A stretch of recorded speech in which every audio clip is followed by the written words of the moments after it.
pour cette revue de presse, on retrouve Olivier Granillic et ce matin à la une de la presse israélienne, c'est le gouvernement qui ne veut pas perdre de temps et qui a l'intention de présenter dès la semaine prochaine un projet de loi qui vise à réformer le système juridique israélien. En effet, c'est le Yediot Ahronot et le Israël Hayom qui en parle ce matin. Yariv Levin est décidé à faire avancer ce qu'il a appelé la semaine dernière la révolution du système juridique israélien. Selon les deux quotidiens, le ministre de la Justice a l'intention de présenter dès la semaine prochaine une proposition de loi visant à modifier les responsabilités du conseiller juridique du gouvernement. Une première étape donc dans cette révolution du système judiciaire israélien. Simcha Rothman, qui est le président de la commission de la Constitution, du droit et de la justice de la Knesset, a déjà convoqué une réunion à ce sujet pour la semaine prochaine. Selon le Yediot Ahronot, l'objectif de Yariv Levin, qui est le ministre de la Justice, c'est qu'il a l'intention de terminer la législation des changements du système juridique d'ici la fin du mois d'avril.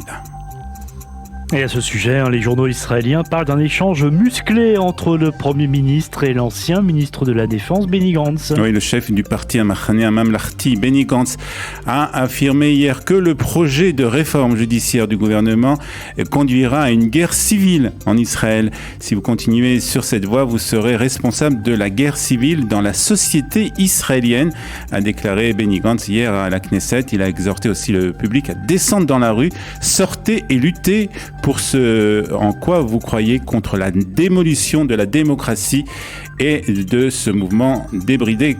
Déclaration donc de Benny Gantz. Et puis les journaux parlent aussi de la réponse ce matin de plus exactement hier de Binyamin Netanyahou. Nous avons reçu un mandat clair du public pour exécuter une réforme du système juridique en Israël.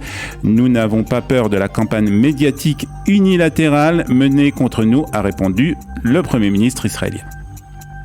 Quant au ministre de la Sécurité nationale, il a décidé de partir en guerre contre les drapeaux palestiniens dans les lieux publics. Exact, c'est le Haaretz qui en parle ce matin et ce sont les événements de la fin de la semaine dernière qui ont convaincu le ministre de la Sécurité nationale, Itamar Ben-Gvir, de rappeler à l'ordre tous ceux qui brandissent le drapeau palestinien dans l'espace public israélien. En effet, des drapeaux palestiniens ont été brandis lors de la manifestation qui a eu lieu samedi soir à Tel Aviv contre le gouvernement et le ministre Ben-Gvir a indiqué au chef de la police Shabtai qu'il devait donner la consigne suivante. Chaque policier, quel que soit son grade, a le droit pendant son service de retirer les drapeaux de l'autorité palestinienne de l'espace public. Le ministre a souligné que brandir ce drapeau signifiait soutenir une organisation terroriste. Et il est question ce matin de la colère de plusieurs maires de grandes villes qui déclarent qu'ils ne pourront pas financer les établissements scolaires du secteur orthodoxe. En effet, la presse parle déjà depuis plusieurs jours de cette opposition de plusieurs maires de grandes villes israéliennes qui refusent de financer les écoles appartenant au secteur orthodoxe.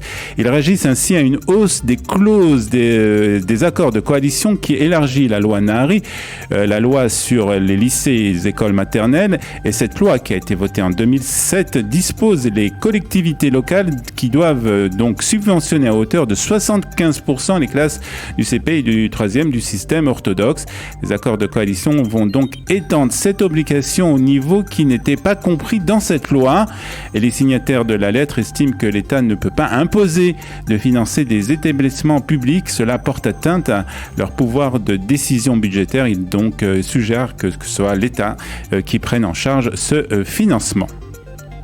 Alors une question que se pose Olivier les quotidiens israéliens ce matin, est-ce que la télévision publique israélienne va disparaître? Oui, c'est une question que rapporte plus exactement le Maariv. C'est le Maariv qui en parle ce matin puisque le nouveau ministre des Communications, Shlomo Kari, a déclaré hier qu'il n'y avait aucune raison de soutenir le système de radiodiffusion publique en Israël.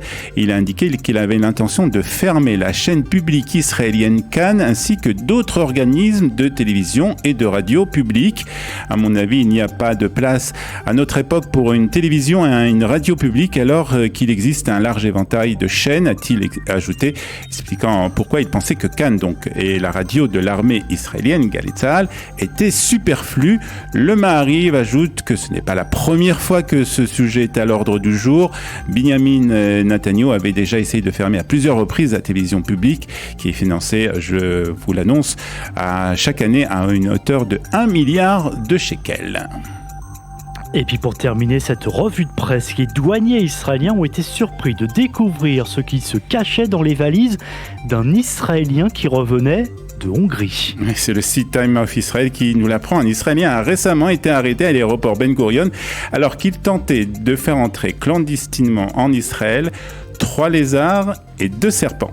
L'homme âgé d'une vingtaine d'années a essayé de cacher les animaux dans un récipient en plastique, du papier, de l'aluminium, des chaussettes, comme le montrent des photos et une vidéo rendue publique par le ministère de l'Agriculture.